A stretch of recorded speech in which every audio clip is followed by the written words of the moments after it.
Thanks very much to the presenters for having me here.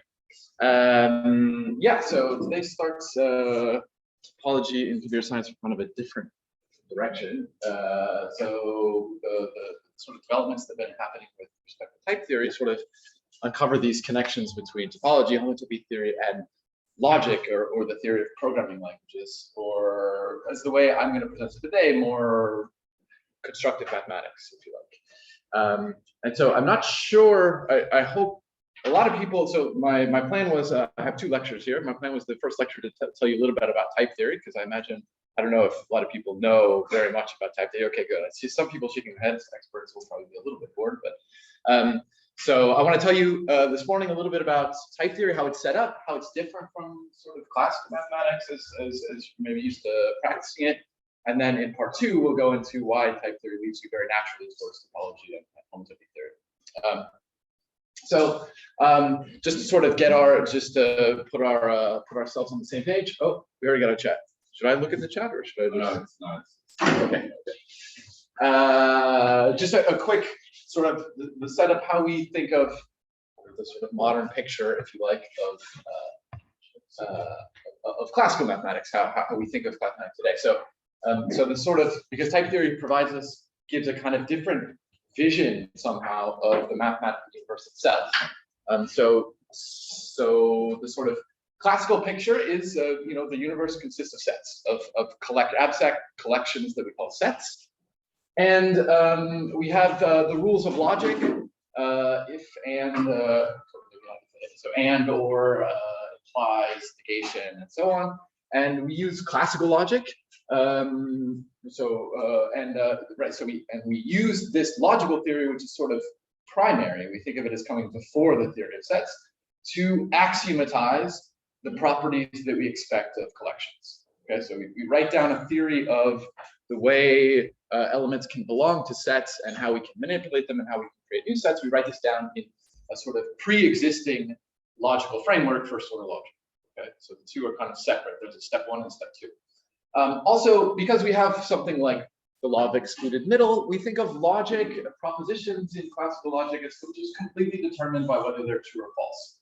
So when I describe a new connect, when I tell you about or and, in order for me to tell you how or and should behave, it suffices for me to tell you how it behaves when things are true and when things are false. So logic is sort of really determined by a basic picture of truth. Things are true, things are false, and everything, the way we connect implication and conjunction and disjunction is just determined by how we say true and false acts in those connectives. And the other thing is that proofs are kind of external to the theory. Sets are sort of there, axiomatized by our logic and by our rules of inference, and we prove things about them and the objects that we can create from them. But those proofs, the things that we say, belong to us and are up to us to inspect and create and so on, and they don't play an active role inside the theory of sets. There's something sort of external to it, something that we do. So I hope that I didn't say that. I think that's a reasonably accurate picture of how most people see classical mathematics. So constructive mathematics or type theory sort of presents a different picture of the mathematical universe. So in particular, when I said we talk about abstract sets, I mean this almost in a technical sense, in the sense that sets aren't defined and they're not given any particular character. We don't say what they're sets of, other than to say they're sets of other sets, and so on. And I mean, this is an extremely economical thing, so I don't want to just be criticizing set theory here. I want to be contrasting the two. But this is a very economical thing. The sets consist of other sets. That's pretty reasonable. But they're still abstract in the sense that the original sets, what were they sets of? We don't say. So some slight criticisms, some reasons you might not be 100% satisfied with, but these criticisms go back 100 years, so I'm not claiming anything original in writing these down, but just some things that are not, well, because membership is the sort of universal thing we talk about is something in every set, this leaves us with a bunch of statements that have no inherent meaning but are perfectly logically valid. And so I can ask the question in set theory is 7 an element of pi, and you can ask yourself, well, is this really something that should be allowed in our logical framework? Should we consider this a well-formed sentence? And sort of a little bit worse, building on the first one, the second one is that the answer to questions like this depends on the definition in a kind of unsatisfactory way. For example, famously, there are two, there's more, I'm sure, definitions of the natural numbers. So you can take them, you can just keep iterating, putting in a new number, or you can consider the natural numbers as the set of all previous numbers and so on. And then, well, this is not so bad, but then some weird things happen, which is many properties of the natural numbers, maybe not interesting properties, but many properties of the natural numbers, like what is the cardinality of 4, depend on which choice you make. And that's kind of strange because we don't really, the intuition should say the answer to a question about the natural numbers shouldn't depend on something like that. There's only kind of one natural number, but annoyingly, you have to make some choice. So the answer to what is the natural number is the properties that they have changed depending on which choice you made. So, so in everyday mathematical practice, of course, these kinds of problems are not really a problem. We just agree not to ask these kinds of questions. But of course, if you're interested in doing math on a computer, where the computer needs to know the answer at some point, what is the definition of n? These things start to come back and bite you a little bit. Okay, so there's two different n's, and depending on which one you chose, the computer's dumb. It's looking at your proof and it says, n 4 does have cardinality too. Not so. These two things are different to the computer somehow in set theory. Also, I should say, I mean, these things again. Well, let me finish this slide and then I'll say. So another thing is that the axioms of sets, the ones that we choose as just true properties of sets, are debatable in some sense, right? So famously, so it's not always clear. People can have reasonable agreements on what those axioms should be. So, for example, the axiom of choice, like this one goes through mathematics like all the time. Is this a reasonable fact about collections or not when we go to the infinite? And people have differing opinions. So the fact that we have to sort of axiomatize and say like this is true from the very beginning leaves us open to sort of criticism or debate about what those things should be. And another fact, again, if we're at a computer science conference, so I'm allowed to criticize that there's this, is that it's sort of non-constructive by default because we added in a lot of excluded middle and things like the axiom of choice and so on. We can have non-constructive proofs, and which is so this is a sort of philosophical opinion, whether you care about this or not. But from a practical point of view, what that means is that if we want to know if something is constructive, we have to go through the proof by hand and sort of extract out, an n, a natural number, or a real number, a bound, or something like this by hand. Whereas constructive mathematics sees the problem differently. If we did everything constructively by default, then it would be obvious when we used axioms that were non-constructive, and so the onus of work is sort of simplified in a certain sense because of that. Again, so let me say one more time with it that these kinds of things, these look like trivial gripes in some sense. And so in practice, and again, as I say, in practice, most mathematicians just simply don't ask these questions, and we don't get annoyed by them. And that's true for a huge amount of mathematics. So real analysis and number theory and algebra, as we sort of know it for a long time. This is not really a problem. Okay, so I don't want to be nitpicking. When it starts to become a problem is when we start to move to things like category theory and two-category theory and higher category theory, where suddenly set theory provides us with a bunch of notions of equality which are not useful. So when we think of numbers, it's okay if two numbers are just like equal to each other. There's nothing interesting there. But when we start to talk about groups, we have the notion of isomorphism of group and the notion of equality of group. But equality of group is not a useful thing. This is not something which it amounts to sort of asking about these weird implementation details, and things we care about groups are invariant under isomorphism and rarely invariant under equality of proofs. And it gets worse when we talk about categories, because then we have equality of categories, which I've never seen anyone use in my entire life. Isomorphism of categories, which occasionally plays a role when we think of them differently, and then equivalence of categories. And you can imagine this gets worse. Okay, so as we go higher and higher, suddenly there's a bunch of bureaucracy, and what seemed like a really trivial and silly right that I'm putting up here suddenly becomes really annoying, and papers become 40 pages of dealing with these kinds of things. Okay, so it's not entirely a vacuous criticism, I think. Okay, so what does set theory propose as a sort of, or type theory as an alternative, as a different point of view on what mathematics is like? Well, so it says that the mathematical universe consists of mathematical statements and their proofs. And it turns out a kind of nice benefit of this is, so we're not going to insist, as you probably wouldn't imagine, I mean, because we're used to having more than one proof of a theorem. Proofs are not really unique in any sense, and we probably shouldn't insist that they should be unique. Going back to classical logic, we kind of did that when we talked about truth or falsity, just in terms of truth tables, just in terms of being true or false. Then proofs don't really play a role or anything like that.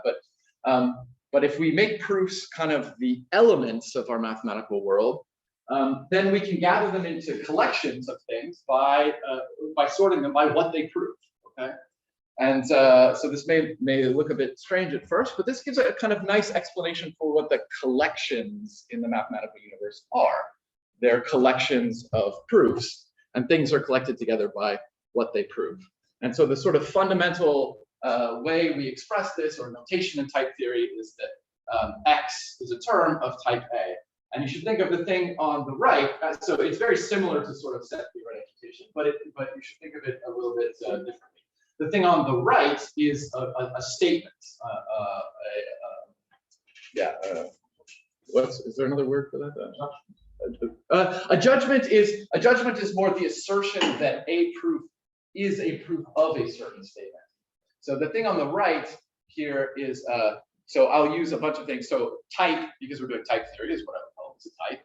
You can think of it as a mathematical statement. You can also think of it as kind of a collection of things. What is it a collection of? It's a collection of ways to prove it. Okay.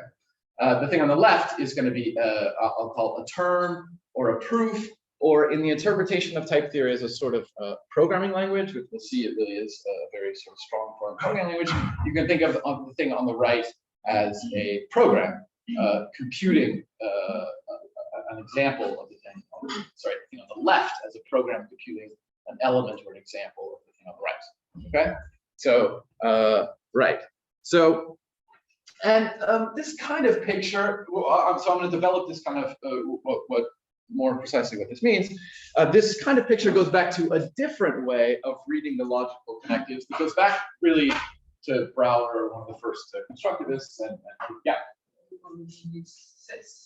Sorry. In this presentation, we already need sets. No. So I'm using collection as the sort of abstract word of intuition, things we collect together in collections. Sets in the specific sense as the implementation of the idea of collections as sets, and types as the implementation of collection as proofs. But I don't need a pre-existing notion. That's what I'm going to explain, how you can start to construct these proofs without having a pre-existing notion of set of things. Okay, and right. So from a logical point of view, the sort of logic of type theory or constructive mathematics is what we call intuitionistic, so not classic. And this goes back to a different way of understanding the logical connectives and or implies, which goes by the name the Brouwer, Hating, Kolmogorov, BHK. I'll just say BHK because it's really long, interpretation of the connectives. And what it does is it explains and or and implies, not in terms of just whether they're true or false, but in terms of what is the evidence one would need to give in order to believe them. Okay, so in other words, it explains the connectives in terms of evidence, not just in terms of truth. And so for example, what we say is to have a proof of some state of the statement A or B, and I'm thinking of the proof as a thing, as an object. Well, it's either to have a proof of A or to have a proof of B, so a thing, right? Whereas a proof of A and B is a pair of two things, a proof of A and together with a proof of B. And a proof of A implies B is a function which, if you give me any proof of A, returns a proof of B, okay? And there's no proof of the false. We just agree that there aren't any proofs. And a proof of not A is a proof that, given an element of A, you can produce a proof of false, which would be contradictory because there are none. Okay. So again, so this is a way of explaining the sort of underlying logic of type theory in a way which is different than just simply saying true or false. In particular, so in type theory, we agree that a proposition is true if I can find a proof, not just whether I can sort of unwind its truth table and arrive at the answer true. Right? So, and in particular, again, we're still we're not insisting on uniqueness of proofs at all. We're going to allow multiple proofs to run around in our language. Okay, so type theory is a kind of, so as I've written it here, this is a little bit, this is a nice idea, and I think, this idea, as I say, has been around since the beginning of the 20th century with the sort of critique of the constructive mathematics of set theory. And then people have sort of come up with various ways of implementing it, but as it stands, it's a little bit vague, because what exactly do I mean by proof? What exactly do I mean by function, and so on? So in a certain sense, one way to understand it is type theory is going to be a kind of implementation of this idea. It's an implementation of this idea, and the way we're going to implement it is we're going to give rules for building proofs at the same time as we build more complicated connective statements. Okay, so each time I tell you how to build a new statement, a new thing on the right, a type, I'm also going to tell you how to build proofs of that type. Okay, and so here we're going to read this. This is what I mean by saying that it's sort of preset theory. We're really reading this at the level of the syntax of the theory. This is a way of accumulating syntactic witnesses and keeping track of a language of proofs and a language of statements at the same time. And this is why we can implement something like this on a computer, because it really is, we're really sort of defining the syntax of a language as we go. So for example, to implement this idea of a pair, I'm going to give a rule that says anytime you have, if you've already shown me that A is of type A, or little a proves A, or you have some sort of proof, and A really could be just some crazy long string. It really could be a proof, a long bunch of symbols, and you have a proof of B, then you get a new proof by just putting a comma in the middle as a piece of syntax, concatenating them together, and this is a proof of A and B.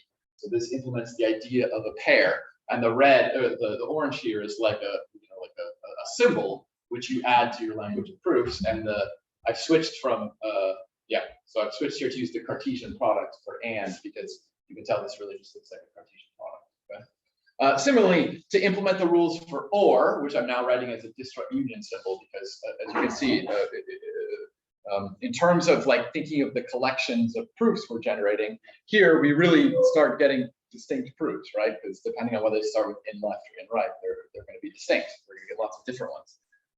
So the two rules here are that if you have a proof of A, you can tag it with a little tag that says it's the left version of this statement. It's a proof of A, meaning it's on the left, and then this counts as a proof of A or B. Or you can tag it with a little thing with an R in right that says that it's going to be a proof of B, and you have to provide a proof of B. So this implements. Now we can read back in the syntax whenever you look at a proof. Well, was it a proof of A or was it a proof of B? Right? Because the language tells us as we're building it how to go. Finally, for function types, what we're going to do is we're going to use what's called the Landing calculus. We're going to use abstraction over variables. So what this rule says, so I've inserted a little turnstile here. I don't want to like confuse all the rules with context. So you need a little bit more machinery in order to do this. But basically, the turnstile here is meant to imply that so B is a term which might depend on the variable X. So it might use, so B is some long string. I should have, later on, I think I colored the variables a different color, but we'll get to that there. I got a bit excited about the colors. So what I mean is B is a proof, this little b is a proof of big B, but it might mention a free variable. It might have a free variable in it, X. And then I get a proof of A implies B by using this this abstraction operator called binding symbol, which means that I sort of capture the variable x inside of B. It's no longer just a free variable in B. It's now bound. And so all proofs, the way to prove A implies B is to prove B with an abstract hypothesis of A, and then your proof becomes this lambda term, which just grabs that variable. Okay, so this is a syntactic way, and later on, what we'll see is when we said that A implies B is supposed to be a function from proofs of A to proofs of B. Well, what we're going to do is, if you give me a proof of A, I'm just going to remove the x and go through replacing in B all of the occurrences of x with the A, and this is going to be a proof of B. Right? Okay, so this is how we implement the idea of a function from proofs of A to proofs of B. We really are just substituting syntactic forms into other forms of building a language where that makes sense.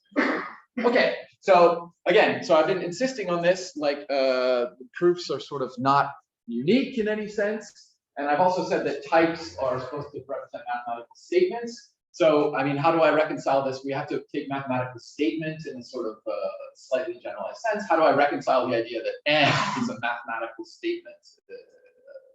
And the way I would do it is I would say that a proof n in n is the proof I know a natural number. So you can read base types like Booleans or the real numbers or natural numbers as the assertion I know I have a natural number. Okay, and what are the proofs that I have a natural number? Well, what we're going to do is we're going to introduce a small language of proofs for having a natural number. And the language is very simple. It says with no hypothesis that 0 is a natural number. And then it says that if I know a natural number, then I can add successor to it, and that's a natural number. So this is my language of what are the proofs for this assertion. The way to know a natural number is to have some syntactic term 0, successor of 0, successor of 0, and so on. Okay. So again, it's important in order to be able to incorporate things like this that are not just logical, but are really sort of collections of non-trivial elements. It's important that we don't insist proofs be unique. And I'm going to keep sort of harping on this, and we'll come back to it. We'll keep talking about this. Okay, but there you go. So the natural numbers can be incorporated in this way. When we want to introduce or describe a new type, a new collection, we describe how to create proofs of it. Okay, so far I've talked about like and or and applies, and these are all what we would call simple types. You notice no variables ever appear. Everything is always, if I have two types, I can take and of their types, or of their types, and so on. But that's not going to be enough if we really want this to be a sort of system of mathematics, because many mathematical statements don't just have types in them, right? So, I mean, I want to say I've written out some fairly trivial statements.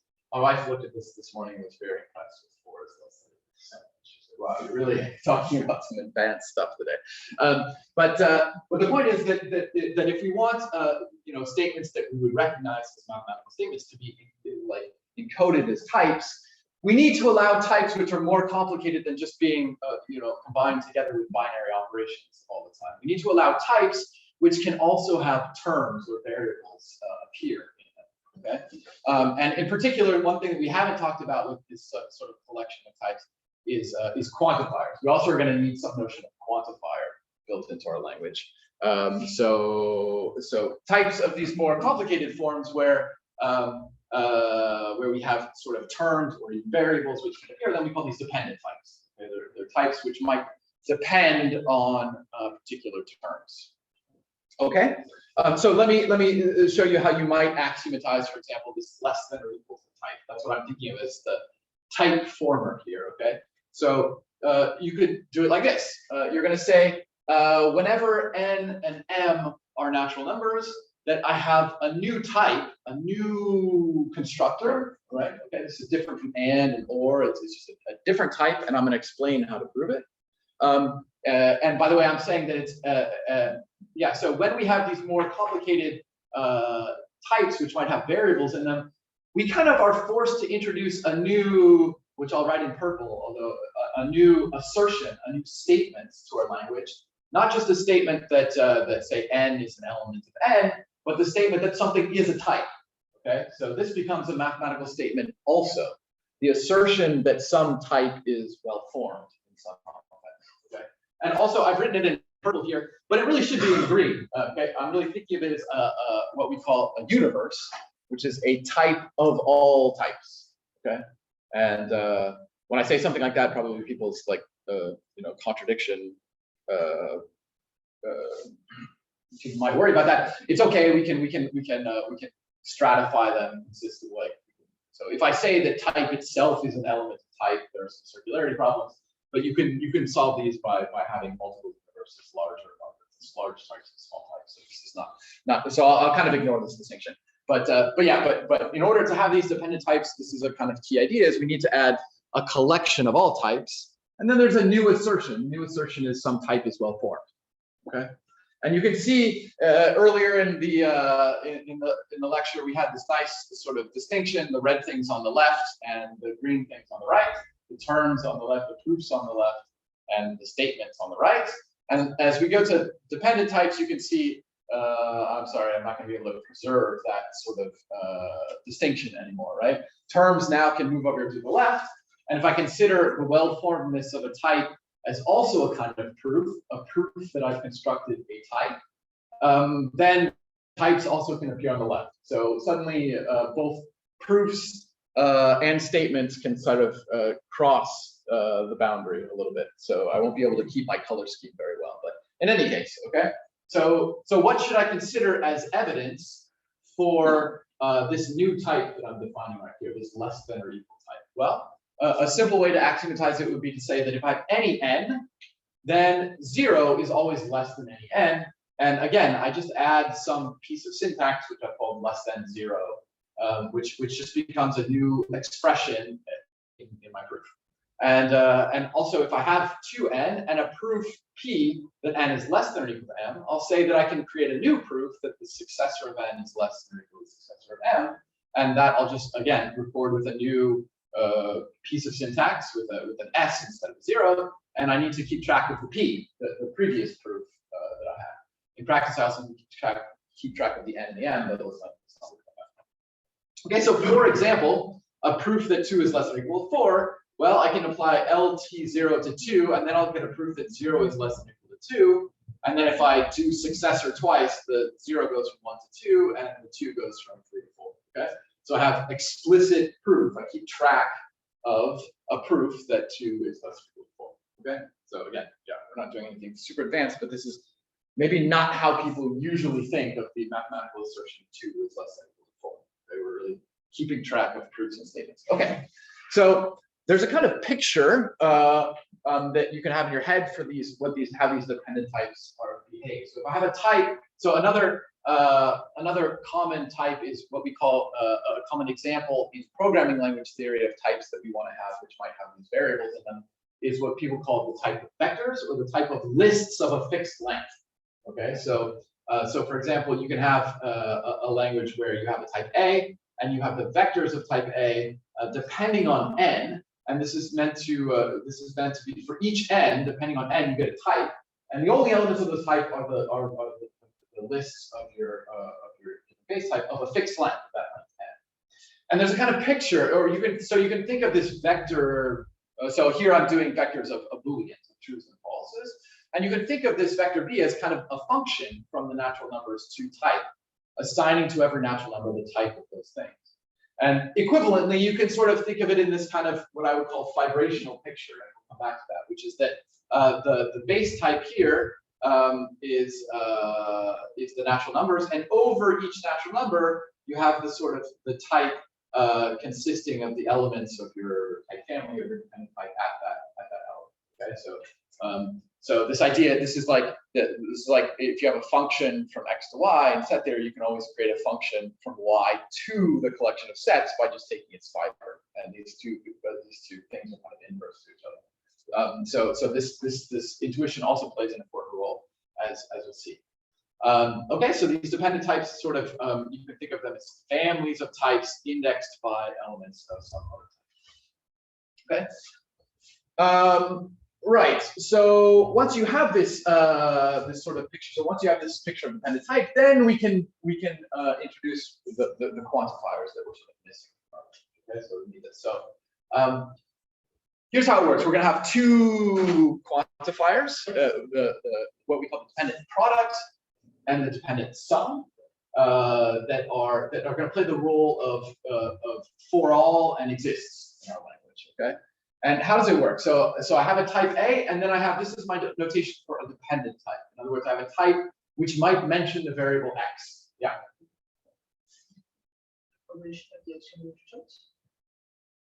Here. Which one? This one was say that you No. the product. So here I'm just saying the first rule is just saying that the product is a type, that there's a new type. It's not saying anything about elements of it. It's just saying that if I have a type and a dependent type over it, there's a new type called a dependent product. So when you understand a judgment, when you have something on the left, the first one something type B, you just allow things to be used. Yeah, yeah, exactly. So I'm introducing this as a type, right? So this is now new. This is the analog of like we had here. Yeah, so here, yeah, it's the analog of a way of putting two types together, a type constructor or a logical connective. And so I'm giving you, but again, as I say, once we have these dependent types, I actually need to give a different rule for saying when a type is well formed, because its variables might be complicated, and I need to explain not just, I can't just say all types are obtained by taking products and taking sums and taking implications, because now there might be variables and terms running around. I need more. I need to say when a type is sort of well formed. And so the first rule is saying the type, the product is well formed as soon as I have a type and a dependent type over it. And then I have a new syntax, which I write as pi, but you should read as for all. This is really going to be for all in this language. And then I need to tell you how to prove these things. Okay. And the proof is also just going to be a lambda term, which is if I have a b depending on some x, where the variable might appear, then I can abstract over it and get an element of, and the only difference I've made here with the simple case is that now I'm also imagining that this b, this type expression, may also depend on x. It might also mention x. So this, you should think of this as a binding operator, just like over here. And so this is the analog of our for all here, right? So the for all takes this variable n and binds it in the thing on the left. Okay. So pi is really how we're going to implement something like this. We're going to write pi instead of for all. Right. So its elements are functions, lambda terms. Okay. And similarly, the dependent sum, we're going to do the same thing. So its formation rule is the same. If I have a type and then a dependent type over it, I can form what I call the dependent sum, and its elements are pairs. Okay. So you may have noticed we already had these with implication and pairing. We already had this notion of lambda and pairs, and actually those are special cases. So those previous ones, the implication, are just the case when b doesn't actually, when x just doesn't occur in b, when the type is not actually dependent on x, and the pairing is actually the same. It's just a special case again where b does not actually depend on x. Okay? So actually in terms of like the actual language of proofs, moving to this dependent setting doesn't really change very much. The only thing it changes is that the type of this thing might vary depending on x, and in the dependent pair, the type of the second component might depend on the first. Okay? But in terms of syntax, nothing really more complicated is going on. Okay, so there's so in terms of this sort of vibrational picture I gave you, there's a nice simple explanation or sort of geometric picture of what these two quantifiers are, which is that you have your base type down here, as I was saying, and you sort of picture your dependent type B as the collection of these fibers like this. And then here I'm starting to like hopefully push you in a topological direction. And then you can think of the exists as the total space of this vibration, the collection of pairs of something in the base and something in the top. And then you can think of the dependent product as the space of sections of this vibration, assigning to everything in the base something in the fiber, right? And if you reduce this to the sort of the logical implication of exists, this still works very nicely, right? So when is this top thing sort of non-empty? Because remember, our notion of proof now amounts to you being able to give me a proof. So this, so if I say there exists some x with some property, and x is on the bottom and the property I'm talking about is on the top, then to be able to exhibit such a thing is to give me a particular x in the base together with the proof of its fiber. Okay, so exists amounts, and I left this one empty on purpose. Similarly, to say for all something in the base, something holds, is to assign a proof to everything in the base of something in the fiber. In particular, if one of the fibers is empty, you'll never find such a section. There will be no such section. Okay, so this geometric picture, you can really think of the quantifiers in this geometric way as the total space exhibiting a point in the base and a proof that that property holds, or that that thing holds, and then a section as giving a sort of a cross section of the total space. And and this restricts in the logical case to what you would think of. Okay, just generalized by allowing. Yeah, and the reason we don't write exists in the back way and for all right here is because of this fact that these behave a little bit differently because they're allowed to have multiple elements, right? It's this thing that we're allowed to have proofs. So I will. I'll come back to. There's special cases of these that give the sort of logical version of for all that exists. Okay, but these are the sort of general. Okay, so so we've seen. So Martin-Löf sort of in setting up this theory, he sort of described what it meant. So you can see we're building a theory of evidence. And when I introduce some new construction, some new type, like we've done less than or equal, sum of the product, Martin-Löf sort of had this vision or methodology for what it meant to add new types, to add new statements to type theory. And you have to do sort of 4 things. Okay, so you have to say, if I want to introduce a new type into the theory, I have to say in what context is it well formed. So this has to do with what I was saying about dependent types. That once we have variables running around in types, we need to give rules to say, okay, what variables are allowed to occur, what types do they have to have, and so on, in order to say what is well formed. Second, I need to tell you how to create proofs of that type, right? So if I'm telling you, if I'm introducing a new statement to my language, I need to tell you how to prove that statement, okay? And so those are the 2 that I've been focusing on so far. This is what we call the formation rule. It tells you when the quantifier is well formed, since I have a type with a single free variable. And this is the introduction rule telling you how do I prove that type. But there's also 2 others, because there's also the idea of how, once I've created some proof, how can I then use that proof to prove other things? Okay, so there's the idea of sort of creating proofs, and then the idea of using proofs. So that dual operation, I'll show you an example in a second, is what we call an elimination rule. So we explain how to use a proof of a given proposition. And the last thing is what we call computation rule, and this is what's going to sort of endow type theory with this computational flavor, which is going to make it an implementation of constructive mathematics, is we're going to explain how introduction and elimination rules interact with each other. Okay? So here's the sort of the rest of the picture for the quantifiers. The rest of the picture is I need to give a rule which says if I've proven some abstract P, if I know that P is a proof of this dependent pair, then what can I do with that P? Well, I can extract out 2 pieces of data. I can apply the first projection to P and get an A, or I can apply the second projection to P and get a B, except for I need to be careful because B depends on which A, and so I need to stick in the first, the thing that I got as the first into B in order for this to be well typed. So the second projection is slightly non-trivial in the dependent case.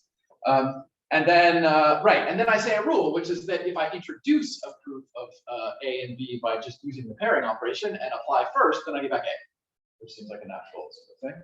And conversely, if I introduce a pair and I apply second, then I get back B. Okay. So these are the elimination rules, how I use a proof of the dependent product, and these are the rules that explain to me how the introduction and the elimination rules interact with each other. Okay. And then what's the elimination rule? How do I use a proof of a function type? Well, the elimination rule for all is that I can then apply it to an argument. So if I say for all A, B happens, and you give me an A, then I want to extract out the proof that B holds, and I do that by just applying this function to the argument. And again, and so the rule is going to say that if B is introduced as a function from proofs of A to proofs of B, the way I get out a proof of B and A is to take the free variable X, which might occur in B, and replace it with my proof of A. Okay, so this is right. So this is the other half, the rest. And in practice, you have to do this for sort of all types. Although we don't do this one by one anymore. We isolate large families of types, which we do these rules in a general way. And that way we're not every time. Yeah.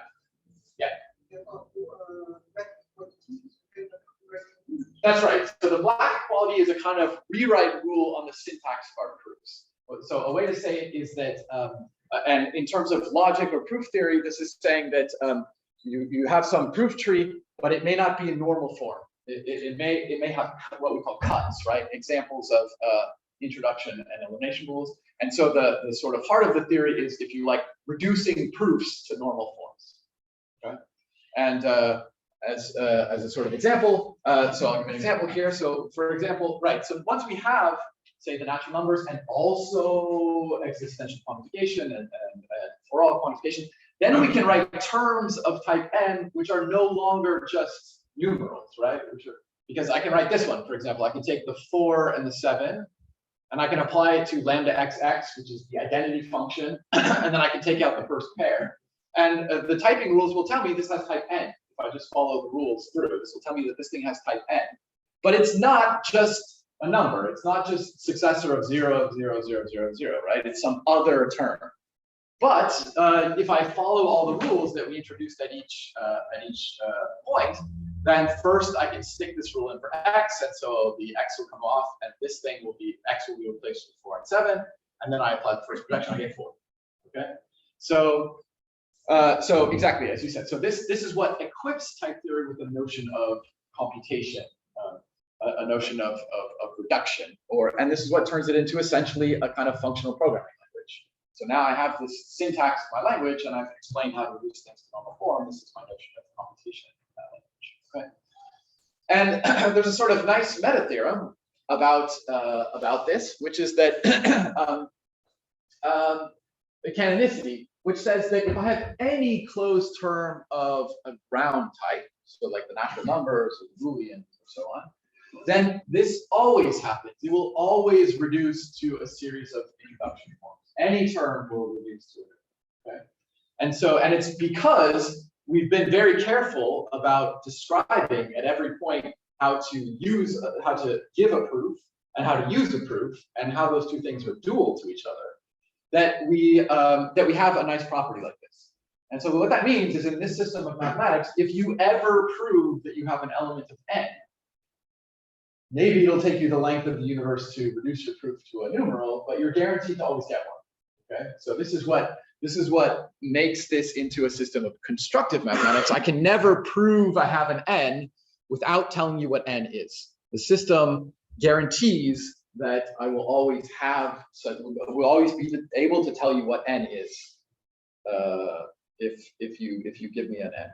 Okay, does that make sense? I'll always be able to figure out an n. What else did I want? Okay, so I guess that's the end of part 1. I feel like I had more things to say about that. Oh, I remember. I wanted to say one more thing. Right. So so I contrasted this in the beginning with something like set theory, right? And when I said that set theory takes some sort of collection of axioms, things that we sort of agree are true about sets, and some of those axioms are kind of debatable, like the sort of vision of constructive mathematics is that it really doesn't do that. It doesn't have axioms in the traditional sense. We've introduced ways of proving something, ways of using those proofs. So in a sense, we agree on what it means to prove and how I can use a proof of and. But we don't arbitrarily say something is true. We don't arbitrarily assert that some particular thing is true. We only explain how to prove something.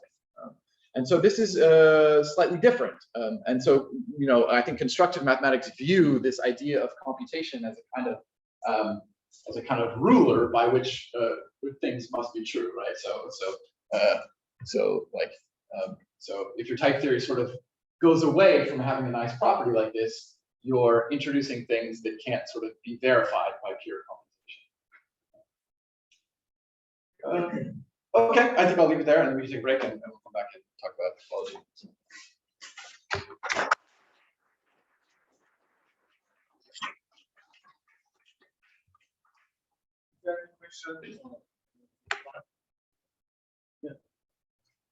First of all, thank you.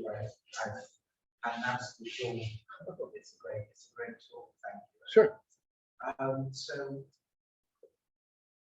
one thing you described axioms of set theory, set theories as being true, but as you know what I'm about to say, I'm interested in your response here. Set theories don't agree. I don't know any set theorists that believe that anything in set theory is true. What right. they believe is starts derivable with an axioms. That's right. Yeah. And you know there are relative consistency tools and so on and so forth. Yeah. Superficially, you know, what do you comment on that? But also deeper level, what's the culture like independent time theory as opposed to what we see in set and model theory? Right. Okay. So so I should say that's right. So set theorists like discuss their axioms. They study different consistency strengths and so on. And yeah, I think you're right, because of many of the developments of model theory showing that you can kind of change the axioms. People don't think axioms. Most don't think axioms are objectively true anymore. Nonetheless, the sort of mechanics of set theory sets things up in that way, in the sense that you need to pose unexplained axioms as the base, and then you deduce things from those axioms. So, I mean, I would say, like, you know, an analog is like geometry, right? So the parallel postulate in geometry, where you have to agree on something, and then people aren't sure if things are true, and actually both can be true, or neither. You can have models where, I should say, type theory also has different models. So there's a very rich model theory of type theory in which things become, stronger axioms become provable and unprovable. So there are models of type theory, for example, where the log of excluded middle, which is not valid in the sort of syntactic model, you can't prove it in the syntax. Nonetheless, there's a model where it is valid as well. So there's also a whole range of models of type theory which have different properties as well. And in particular, what I'm going to talk about in the next next talk is that this is kind of a dream. There are reasons for which it was kind of broken for a long time, and this is kind of the point of my talk. The idea that type theory is sort of like canonical and so on, everything should reduce to. There are some problems with this theory as I've presented it now, and actually it's topology that fixes these problems. So that's one of the interesting things that I want to say next time. So I don't know if that answers your question. So okay. So I'm okay. So the same is to say that there are still issues of logical strength and consistency and so on, just because we've moved to type theory. I mean to imply that we sort of erased those things. You can still debate on whether certain axioms should hold in the model or not. And often, one more thing I'll say is that sometimes there are axioms, which I'll come back to, that don't a priori appear to be constructive, which meaning that they would have to be axioms in the system I presented, but there are different systems where they become constructive and you can compute with them. So there's not a sense in which this is like what I've presented here is like settled, like this is the end of the story. Similar extensions can exist, and similar different type theories exist, just like different set theories exist. Any other question? If not, I propose that we sing this together again and take the same.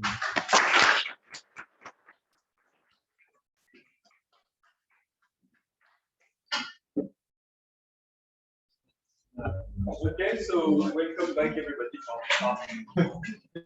Okay. Great. Seems like Should we wait or do you want to just go? Should we wait? Okay. Okay. Okay. Part 2.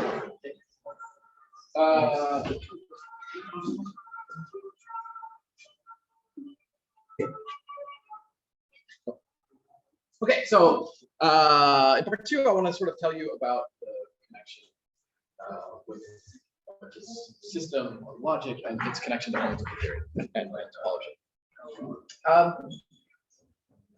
So I sort of intentionally left out. I mean, one of the most important things that you can say that you want in your language of mathematics is to say that two things are equal, right? So, so the next, yeah. You just said that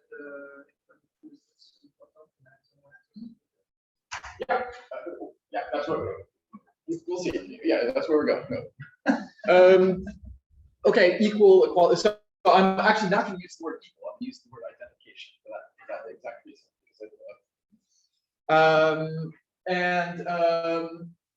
Right. So we follow our system of rules, which is we have sort of, anytime I want to say what a type is, I need to tell you 4 things. I need to tell you when it's well formed, how to prove it, how to use proofs once you have them, and how those two things interact. I'm going to restrict myself to the first part. The second part gets a little bit messy to do for the identity types. I don't want to confuse you. But let's just look at the first 2 parts. So what we're going to assert is that we have anytime I have 2 elements of some fixed type, I have a new type, which I think of as proofs that these 2 things are equal. And as Emmanuel pointed out, I was sort of like already harping on the idea of equality, so I'm going to keep using the notation ID for identification, the type of identifications from A to B. But it serves as our version of equality. Okay, so and in fact, most of us who have been working for a long time in this theory actually just write equals here because it's the version of equality that time theory has. Okay? And how does one prove that 2 things are equal? So Martin-Löf's idea is that there's only one way to prove 2 things are equal. If you have an element of A, then it's equal to itself, and that's it. And that might look really but again, you should keep in mind that everything, the entire theory is sort of up to this rewriting that we finished with, up to computation, right? So you should not consider this as literal on syntax. The way the type checking algorithm works, that won't happen. So for example, if I give REFL 4, this will count as a proof of the identity between 4 and 3 plus 1, because 3 plus 1 will reduce to 4. Okay, so the identity is sort of up to reduction. In other words, identity sort of compares normal forms, not just syntactic forms. Okay, and this is built into the mechanics of how the computations of the system work. So this may look totally shocking, like you can never prove anything at first, but that's not totally true. You can prove things. You can prove non-trivial equalities because of computation. Yeah. So you mean by your system of introduction elimination, yeah, you make computation, yeah, and in the end, the only way to have something yes, identified is that you have 10%. Yes, yes. This was Martin-Löf who kind of first laid out this picture. This was his sort of idea about the problem. Now there are some. So we'll stick with this version for a little bit, and then we'll do some things which are slightly more refined. But that's the basic idea. Basic idea is 2 things are only equal. Something is only equal to itself, and since we're in a system where everything computes, then it suffices to show things are equal to ask the system to compute, get the answer, and say yes or and sort of that's the only way. Okay, I don't want to say.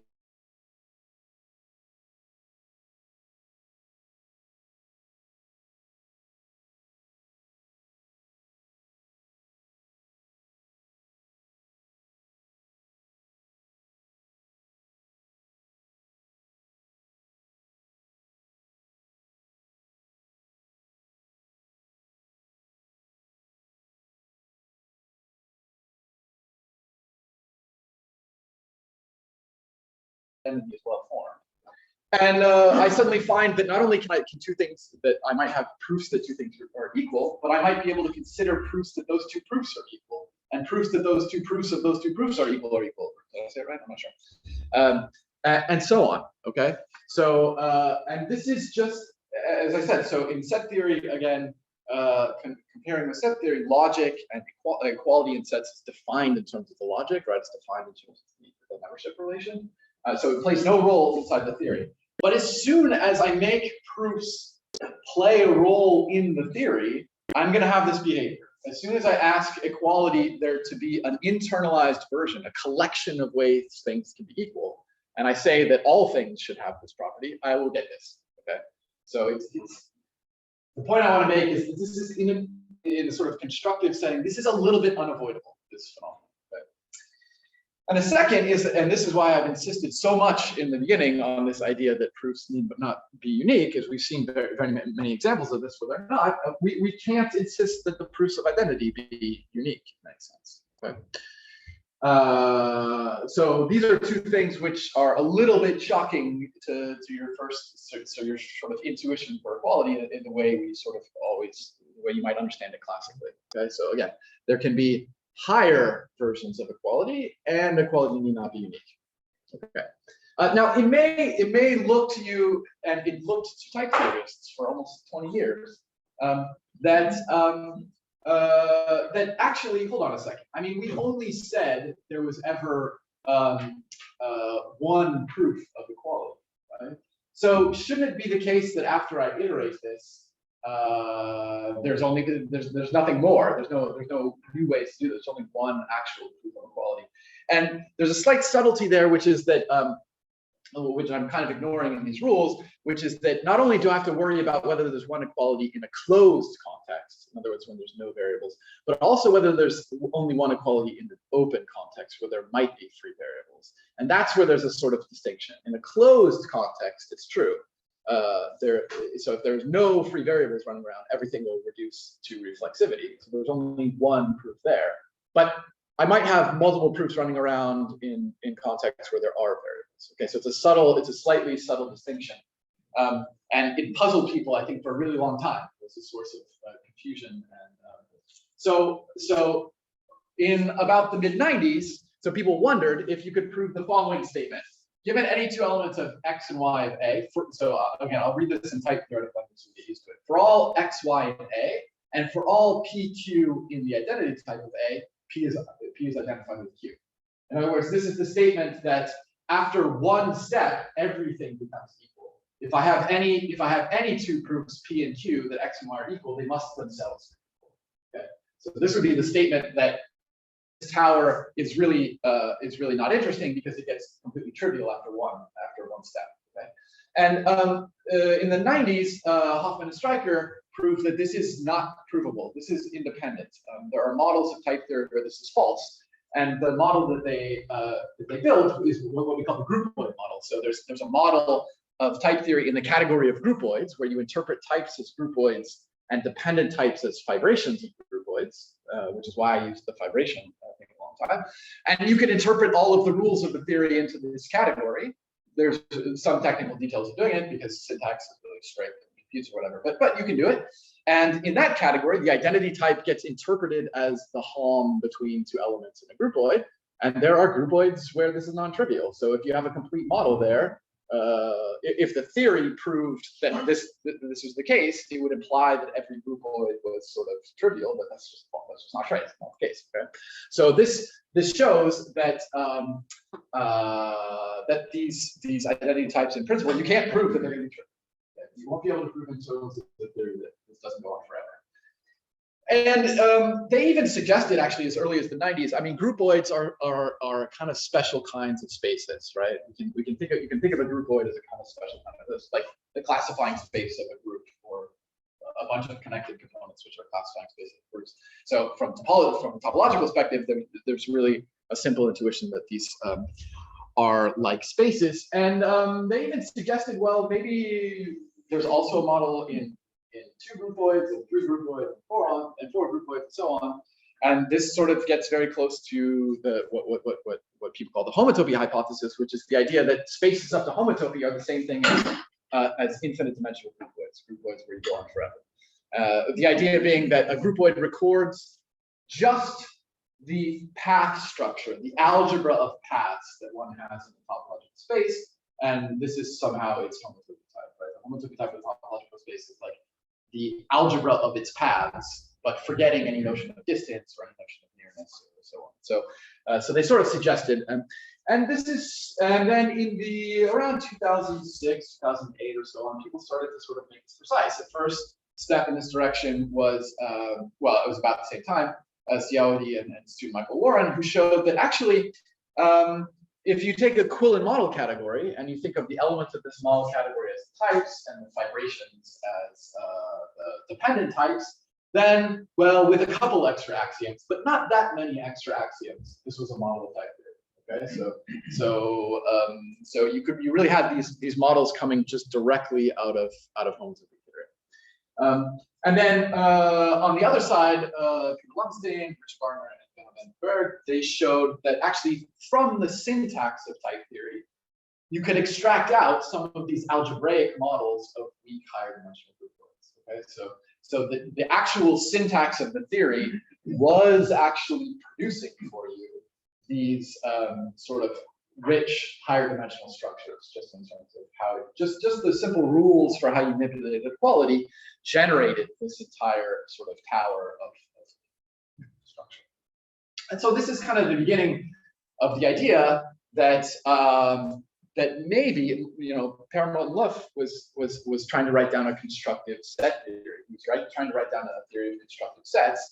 And these, the fact that this was independent was kind of, that this axiom couldn't be proven was kind of a headache for that picture, because it feels like you shouldn't have more than one way of two things being equal.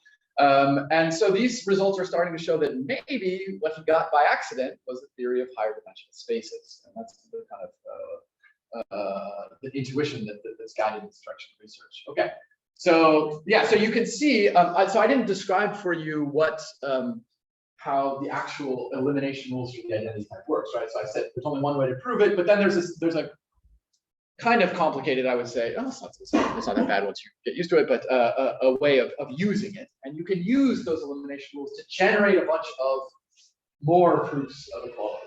So for example, if you have sort of a string of errors like this, then you can use the elimination rule to construct a sort of composition on paths. So if P is a proof that X equals Y and Y is a proof that X equals Z, then their composite is a proof that X equals Z.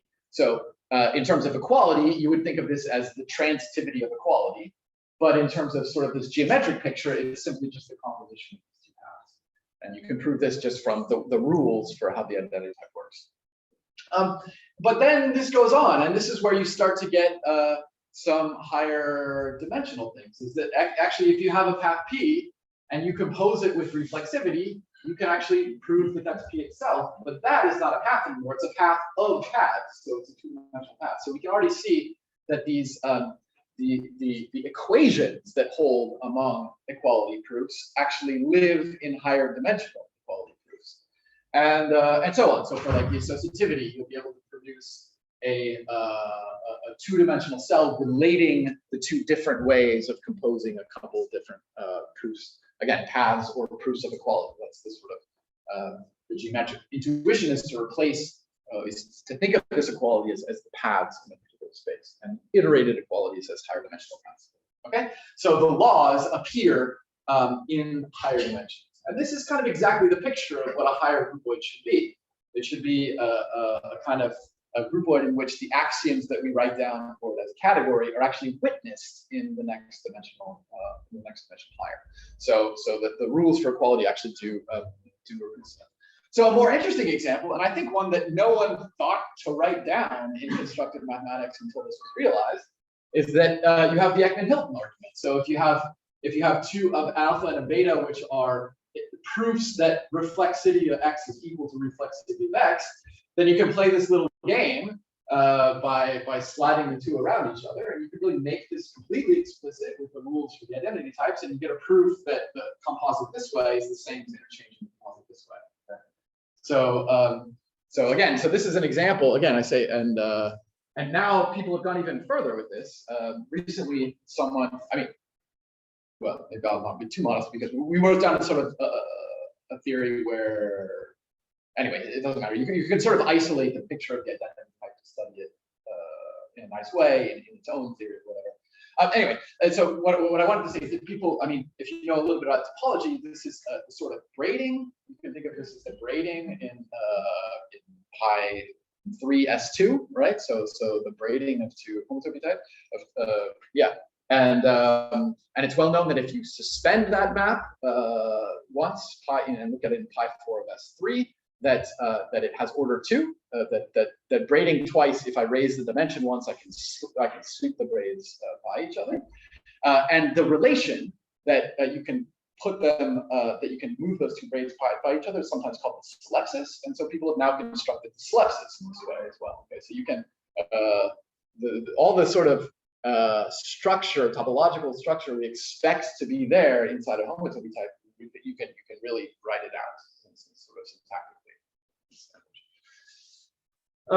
Right, and so again, so just real quick, why did I say to revisit this idea? I mentioned that you should think of these dependent types as a kind of fibration. But when we were still thinking of them as sets, the word fibration might have seemed a little bit ambitious there, because I know what I mean. But once we have this, we've introduced equality, and we can think of equality as sort of paths in space, then I really mean that it acts like a fibration, which is to say, if I have a base space, a base dependent type, oh, I should be more careful.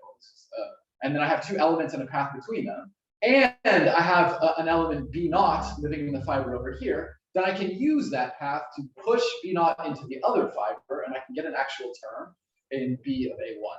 So in other words, dependent types have the path lifting property when I think of equality as my notion of paths. So yeah, so I think Jonathan, right? So he was asking this question about whether I can have fibrations which are sort of non-empty with no section. And the answer is yes. And the way you can construct things like that is coming from topology. The way people first constructed things like this is coming from topology. You can write down a non-trivial topological fibration, like the double cover of the circle by itself, and you'll be able to prove that its fibers are non-empty, but yet it has no section. So actually, you won't be able to prove internally that it has no section, because there is a model of type theory in sets. No, actually, you will once we have Univalence. Anyway, okay, so I'll come back to that. But anyway, but I just wanted to say that, like, now that we have this notion of equality and we can sort of think of types in a more flexible way as spaces like this, that dependent types really do correspond to fibrations in this sort of. Okay. So another thing that sort of comes out of this picture when you start thinking in this way, and a lot of the things were about type theory were really sort of discovered post 2006, 2008, post people sort of having this interpretation. A lot of mysteries sort of fit. And one construction, well, I actually didn't put Voevodsky in here. I meant to. He was on the slide before as like the last person to get bombs, which is too bad, because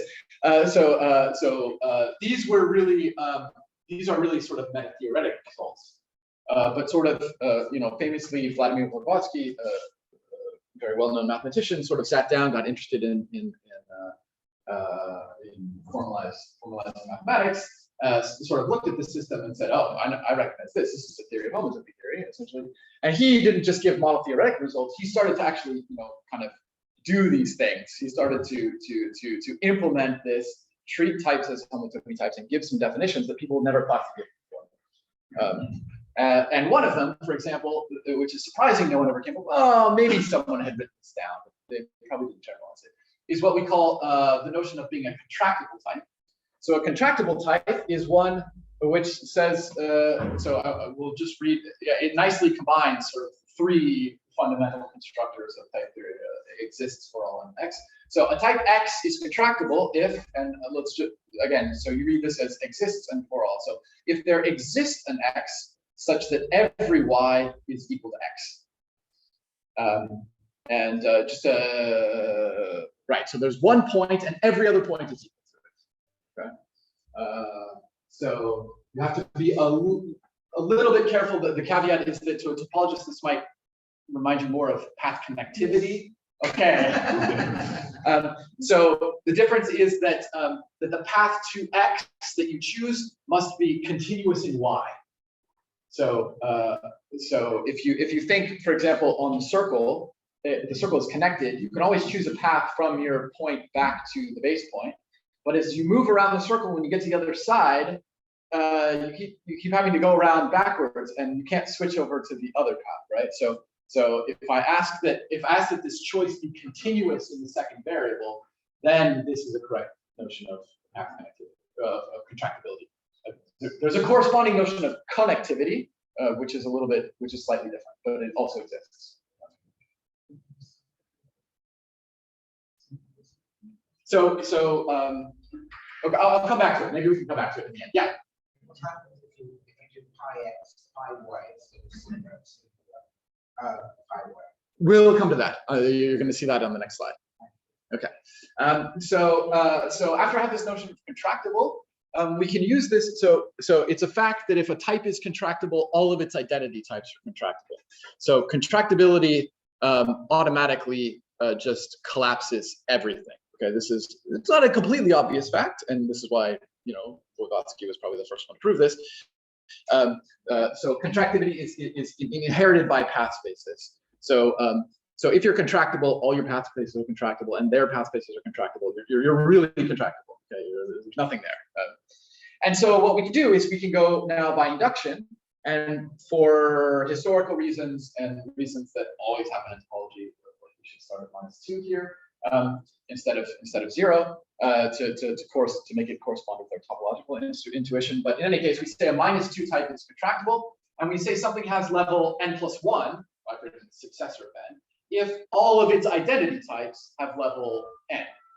Okay, so in other words, a type has level n if you look at the type and then you take identity and you take identity of identity, and after n steps, everything is contractible.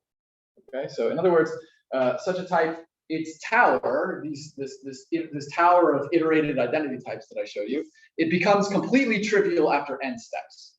And we can stratify all types by just by measuring how long it takes for their identity types to become trivial. There are types for which they never become trivial, so escape this hierarchy, but nonetheless, it's a useful hierarchy, as I'll sort of show you. Okay. And topologically, the way you should think about this, you should think of it as a space whose homotopy groups vanish after n steps. So this is sometimes called a Postnikov section, or an n truncated. I think it's the sort of slightly more modern terminology for this. Okay. Right. So it's useful to sort of examine the first couple examples here, right? So at the first level, we have the contractible types. There's only one contractible type. You can actually make that completely formal. The space of contractible types is itself contractible. Okay, so there's really only one there. It follows from just the setup. So it's not so interesting to talk about -2 types. -1 types are much more interesting. They're types for which what you said happens. For any 2 elements, they are equal. So it turns out that if you unwind this definition, you won't get exactly the one that you suggested, but you'll get something which is provably equivalent to the one you suggested, which is that it's a type where for all x and y, x equals y. Okay, so one way to say this is it's a type with at most 1 element. So if it has 1 element, it's equal to every other element. But the case that's sort of non-trivial here is I said for all twice. So I can, so the type might be empty. If I have the empty type, it trivially satisfies this property. Okay. So in other words, types at level 1 or -1 are those types which have at most 1 element. As soon as another way to say it is, as soon as they're inhabited, as soon as you can find 1 element, they're contractible, but they may not necessarily be inhabited.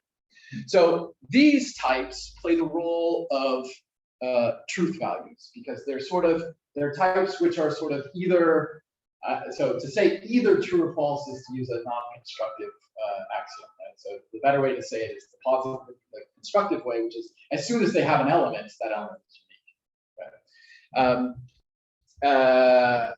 And they play the role of, the role of logic, inside the theory. So you can think of this as like the sort of domain where everything is necessarily true, and then the domain of sort of logic. And then what happens when you apply this definition to the next step? You'll get a type for which, if you have two elements and they're equal in at most one way. Okay, so these are types where two things can be equal, so there can be lots of different elements, and there's a non-trivial notion of what it means to be equal. But as soon as they're equal, there's only one way that they're equal. Okay, so we call these types sets, and this is where the sort of standard sets you would think of: the natural numbers, the real numbers, the integers, the booleans. This is where they live. These are all provably sets inside. They don't have any interesting non-trivial equalities. But at level 1, things start to get interesting. Level 1 says that you have two elements, and the ways that they can be equal are a set. So in other words, so here you can have elements which are equal to each other in more than one way, but at most a set's worth of ways. And in particular, an element can be equal to itself. So at level 1, we have sort of what we would call groupoids. So types which collect things together, collect together objects with symmetries. For an example, and a sort of characteristic example, I can consider the type consisting of all those types which are finite. There's a way to give it a notion of finite. And so the elements of this type are finite types, and finite types have symmetries. So when I collect together a collection of finite types, I get a collection of things which are not just bare points, they have symmetries. And as we go higher in this hierarchy, you can see if I collect together, if I repeated this and I sort of collected together the collection of finite groupoids, I would get something of the next level, because not only do they have symmetries, but those symmetries can themselves have symmetries, and so on.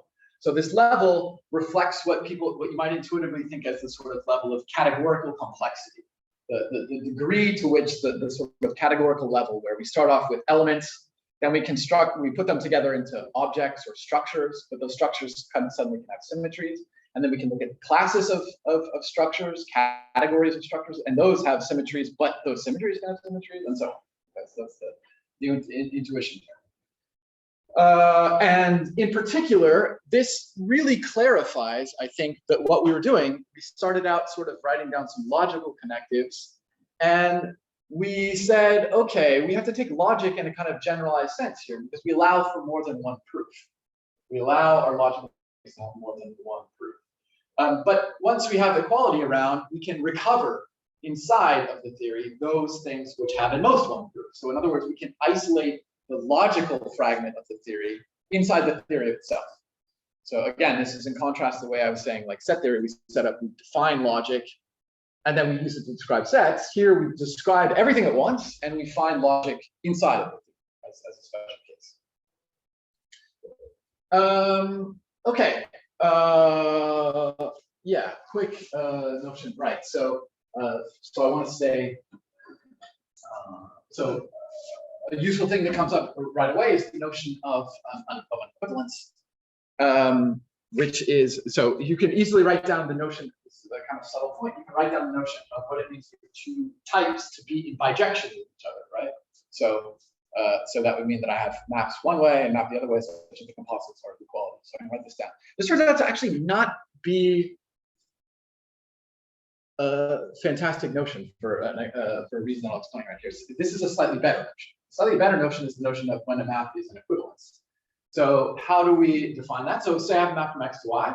Let me first define its, I'm going to say homotopy fiber. So again, before the homotopy interpretation, people would just call this the inverse image, because it looks like a definition of the inverse image. It's a point of X together with a proof that f of X is equal to Y. Except for now that we're thinking topologically, you can recognize this, that this is a piece of data now. This is a path in that space. So this is really just an explicit presentation of what we call the homotopy fiber, an element and a path to the element in the base space. Right? That's why I call it the homotopy fiber. And so we'll say a map F is an equivalence if all of its homotopy fibers are intractable. Okay? So we just look at the inverse image, and it has to have a unique space, a unique point of the homotopy. And so a map is an equivalence of this. And so the nice thing about this definition is for a given F being an equivalence, is provably a proposition. This is a property of a map and not a structure. And this is a really interesting, so if I said a map is an isomorphism, if there exists a map in the other direction such that two composites the identity, this is not a proposition. This is actually a structure on a map, which is a kind of very subtle point, but one, again, that homotopy theory sort of reveals to you inside of type theory, that this is a better notion of what it means to be equivalence. There's a fun reason why that's true, but in any case. And so we can define the space of equivalences between two types A and B as, well, the total space. It's a map from A to B and a proof that that map is equivalence. Okay? Okay, now, so I want to talk a little bit, so we'll leave this in a second. I'm going to pick up this idea in just a second, notion of equivalence. But first I want to say something a little bit about how the dream that I was saying before, this dream of Martin-Löf, the type theory where everything computes down to canonical value, so that the language is fully constructive, is a little bit broken in practice. And the reason it's broken is because the identity type of Martin-Löf is a little bit too slightly, let's say slightly too naive. It does a lot of things really, really well, but as Emmanuel was pointing out, okay, and there's some reasons. So one, for example, reason is you might expect the following to be true: that if you look at the identity type in the type of functions from F to G, you'd like that to be equal to the pointwise equality. In other words, that for all input elements, F of A is equal to F of B. This is something we use in mathematics all of the time. It's somehow the definition of the function of what a function should be. And unfortunately, this is not provable in type theory as I've presented it so far with Martin-Löf's identity types. So that's a bit of a problem, because if you want to do a sort of much mathematics at all, you find very quickly that you need this equivalence to be true. And as an example, my colleague Martin-Löf, he's really interested in sort of real number computations. So like a dream, it's like, okay, we have this fully constructed theory of mathematics. If I define the real numbers as sort of like some intervals or something like this, and I ask it any question about analysis, it should spit out an interval on which that's correct, right? It's constructed. Well, the monkey in the wrench is that if you don't have to develop the theory of real numbers, you're going to need function this extensionality principle. And if you don't have it, what happens is you have to add it to type theory by hand. You can just pause it. You can say, I have a term of this type, but this will break canonicity because suddenly this term that you've asserted exists as an axiom doesn't have a definition. It doesn't compute to anything. So suddenly things won't reduce to normal form. You get a term which just like gets stuck and reduces to normal form. So without this, so when you add axioms to the theory like this, you break this property of having canonicity. Okay, so this is somewhat of a yep. Is there one of these two statements stronger than the other? Right, yes. So one implies the other. That's right. So you do have a map. I guess you have a map going this way. But you have a map from the left to the right. Yeah. Yeah. Okay. So this is a little bit of a headache, and I mean this in the sense that, like, active proof systems, Coq and ACTA and so on, which are based on this theory, don't have this principle. They don't have it, and it's a little bit of a shame. Okay. But there's another sort of extensionality principle that is less obvious at first, and this is the Univalence axiom, which is that another thing that it doesn't describe, Martin-Löf's identity type doesn't tell you, is it doesn't tell you what is an identity between two types of subs. And again, this is something that you may not, maybe you don't care, but Voevodsky sort of proposed, and I think, as far as I know, well, no, it had been maybe considered before. It proposed that there's also a missing extensionality of the universe, which is that an equality between two types should be an equivalence between those two types. And right, so this is saying, like going way back to the beginning when I said that there's two different implementations of the natural numbers in set theory. Well, this is the dream that that as soon as you can show these two things are equivalent to each other, they're equal to each other. And anything you can say about one, you can say about the other. Okay, so this is a very strong extensionality principle. Again, it's a fact that the identity type of Martin-Löf is slightly too naive in the sense that, so Voevodsky proposed this as an axiom, as the second axiom. It turns out that from this axiom you can prove this axiom. So it's in a sense it's a stronger axiom than functional extensionality. It follows if you have the strong form of Univalence that functions are extensional as well. So you kind of think of this as the mother of extensionality principles. It really determines the structure of the identity set. Okay, so that's what he said. He said that equality of types is isomorphism of types. And in fact, I don't know what I want to say. When I gave you this example of a type groupoids with symmetries, and I said the type of finite types is a groupoid, well, that relies on the univalence principle, because what I'm saying there is that the reason that's true is that if I have a finite type, it has symmetries given by the symmetric group, and those are exactly the equivalences between them. So I'm sort of implicitly using the univalence axiom to say that those are actually paths. So specifically, yeah, so what I mean by that is, another way to say that is univalence implies not K. Univalence tells us that there are non-trivial paths where in the universe, because for example, I can look at the universe and look at the equalities between B, the Booleans, and itself. And if we follow the univalence axiom saying that an equality between them is the same thing as an equivalence between them, there are two different equivalences. They're provably different. And so axiom K was the assertion that there's only ever one equality. And so univalence negates that axiom because it gives you a way of constructing non-trivial equalities. And in fact, you can go much further. Univalence actually already implies that you can find, if you have enough universes, you can find elements arbitrarily high in this tower of identity type. So it's a very strong, and in a sense, forces the theory to be homotopy theoretic in a very strong sense. But it has some other very nice consequences that I'll go back to as well. Okay. So a second thing that sort of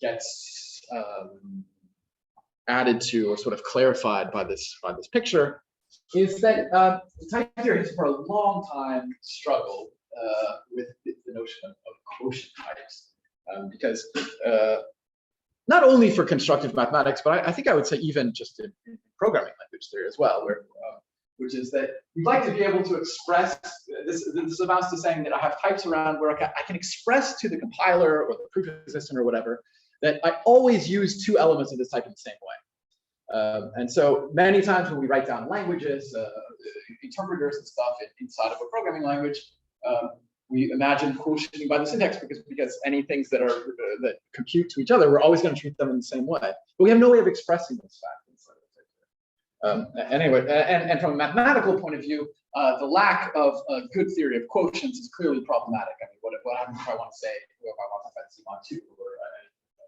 I mean, we need quotients around in order to do lots of mathematics. So but this picture of types of spaces it suggests a way out, which is that so far it was very natural, I think, to Martin-Löf that you add introduction rules when I'm defining a type of natural numbers, less than or equal, or the identity type, or whatever. I stick in new syntax. I tell you how to prove it by introducing new syntax that gives me proofs of that thing. Well, once you have the idea that these identity types of a type are part of the structure of the type itself, then it makes sense to say that when you're introducing a type, not only can you give elements of the type, you can also give elements of any of its identity types. And this amounts to adding points which you can then identify. That's why I say it's related to having quotients. Okay? And so from this sort of picture, people kind of got the idea, okay, now I can actually, not only can I add freely points of my space, I can freely add paths in my space and freely add paths in my space, and so on, and give syntax for it. So for example, but the funny thing is, this lets you, if you let yourself do this, now we can construct some spaces which are not the natural numbers, the Booleans, or like this. They're really coming from homotopy theory. So for example, I can construct a circle by supposing that I have a base, just a single point, and then a freely adjoined loop on that point. And the circle is actually freely generated by this data in a very strong homotopy theoretical sense. It can be considered sort of universal of having a point and a loop. And then once you do this, by the way, the laws of the identity type will let you compose this loop and so on. So everything is the rules for the identity type are this looks like a combinatorial presentation, but the Groupoid laws are sort of forcing this to be fibrant, if you like, forcing this combinatorial presentation to have all the algebraic structure that you think it should. And similarly, you can do the torus because you say I have a single point and then a couple of lines, and then I fill in a two-cell between the various composites. And this is a really dismal drawing of the torus, but that's the. Okay, so once you have these higher inductive types, the funny thing is that when you freely add elements like this, you generate very naturally non-trivial homotopy theoretic structure in this higher group. In fact, if you do the same thing for S2, you'll find out from a classical theorem of topology that you've added infinitely many non-trivial homotopy groups. So you've added infinitely much non-trivial data higher. And so what this also clarifies about the theory of quotients is the following. Even if you wanted to take quotients of sets, so suppose I have the natural numbers and I want to sort of quotient this set by some, or I have the integers and I want to sort of quotient it and turn it into a modular integers. Then adding a single identification at one level is not going to be enough because it's going to generate a bunch of non-trivial homotopy. We'll need to add identifications between those identifications and identifications between those identifications. So what this clarifies is that one of the reasons quotients are problematic is even to have set quotients, you have to add infinitely many constructors. Okay, so and this is again something which I think was not realized at all about type theory, about the way its theory of quality behaves. Okay, so we can do fun things like this. And so if you take this idea seriously, how far can you go? How much do types really behave like topological spaces, like homotopy types? And the answer is, I mean, there's kind of no doubt at this point. So you can define the homotopy groups of types. You can calculate those homotopy groups in various low dimensions, and I agree with what they sort of should be from algebraic topology. You can, if you have a fibration sequence, you can construct its long exact sequence of homotopy groups. You can define, you can construct Eilert-Working plane spaces. You can find cohomology. Homology has some problems still. You can talk about spectral sequences, and you can prove the Blaker's-Massey theorem, and therefore the Bell suspension theorem. So saying that homotopy groups stabilize after a certain amount of time. In fact, type theory led to a kind of generalized version, so an even stronger version of this than exists in the topology literature from sort of. And I think the first proof of this very important theorem in homotopy theory, which was completely homotopy invariant. In other words, it doesn't depend on the underlying topological space or any of its properties. It can be proved completely from homotopy theoretic considerations. I mean, because this language doesn't include the topology of your type, only its homotopy. Okay, and the last thing I want to say is that so as I said, this extensionality principle that Voevodsky proposed, it was first sort of implemented as an axiom, and we because just like functional extensionality was an axiom, and computer scientists thought for a really long time, okay, we don't like axioms, right? Because this is what I was saying about the sort of vision of this type theory as a programming language. As soon as you add an axiom, you have things that don't reduce, that don't compute anymore. You break this property that everything reduces to a normal form. So, and type theory is supposed to be, in a certain sense, a theory without axioms. So, but since then, since being sort of inspired by this this new way of thinking about equality, they've come up with new type theories which sort of directly incorporate this idea from the beginning. You replace Martin-Löf's identity type, which it does all these things, but it lacks these extensionality properties. It needs to be strengthened. And the way to strengthen it comes from understanding types as homotopy theoretic objects. And if you take that inspiration from the beginning, you found versions of type theory where suddenly these things are not axioms, they're provable. And so this has been done now. And so you now have So you now have, and you have native quotients, and there's implementations of this. Agda has an extension which can do this now. And as I said, so now suddenly this functional extensionality thing, this thing that was sort of in the throat of type theorists for 30 years, is been in a sense resolved. We now know that there's a totally natural way to make functions and the same thing for Univalence now, actually. And I just want to say, I'll finish right here with, so what does this mean? I think this is actually kind of a huge accomplishment, because if you think about what the fact that it computes, what it says is it's the incarnation of a certain natural idea in mathematics that we have, that anything you say about one group, and you have a group isomorphic to it, you can say the same thing by translating by that isomorphism, right? And I think any working mathematician knows how to do this intuitively, in the sense that if you give me group A and you give me group B, and I follow through the proof, I'm going to transport it back and forth, and I'm just going to follow this through. And so we often sort of ally this fact, thinking of it as a sort of mechanical process.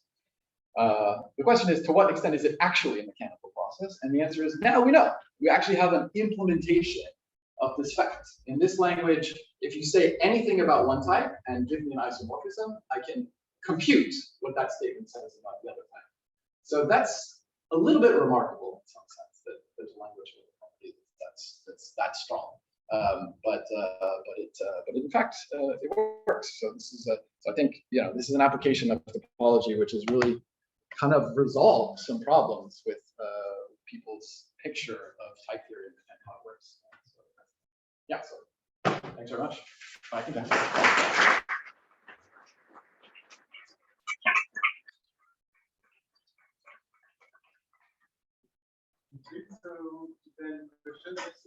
So please go back to the previous slide. So why do you need cubical type theories for the matrix, right? Because what you've told us, everything was before is a globular set. That's right. Now suddenly cubical, and why is the cubical thing stronger than right? It's probably not. So this is also a pet peeve of mine, is that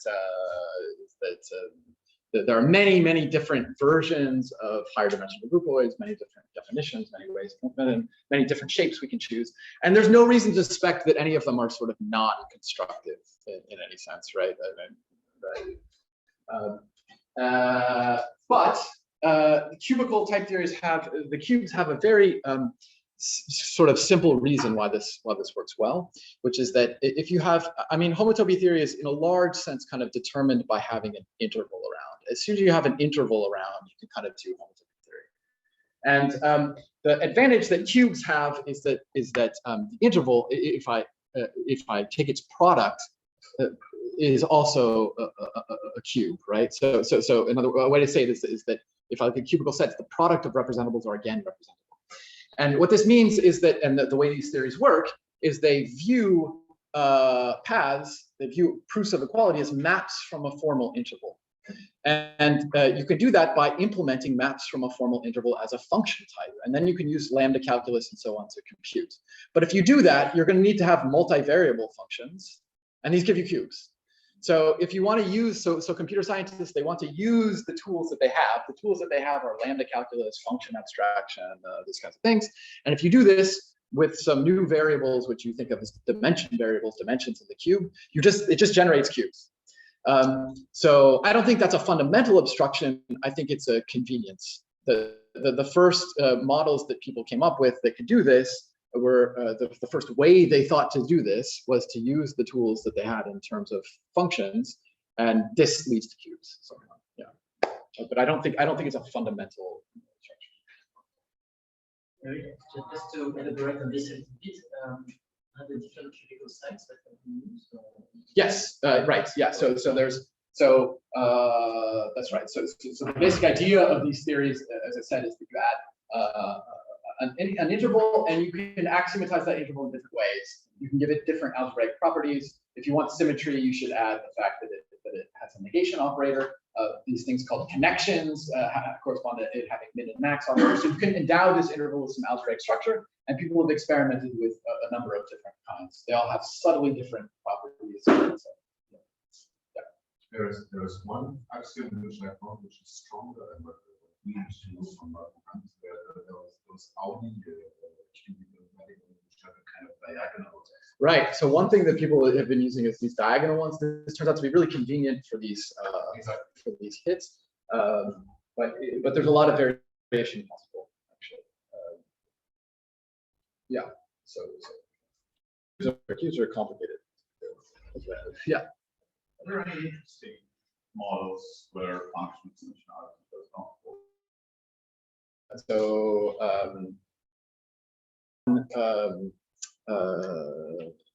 a nice example is this example by Mara von Glenn. She was a student of, was it Peter Johnston or Martin Highland at Cambridge, whatever.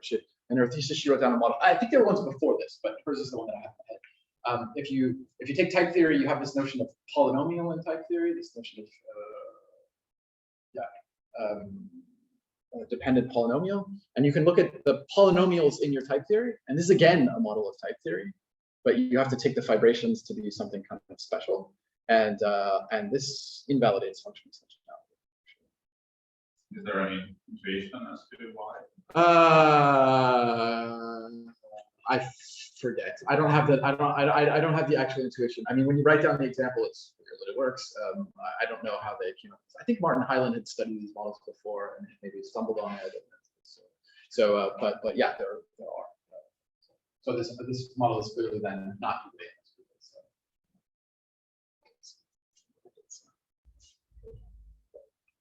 Univalence. No? Okay, thank you again.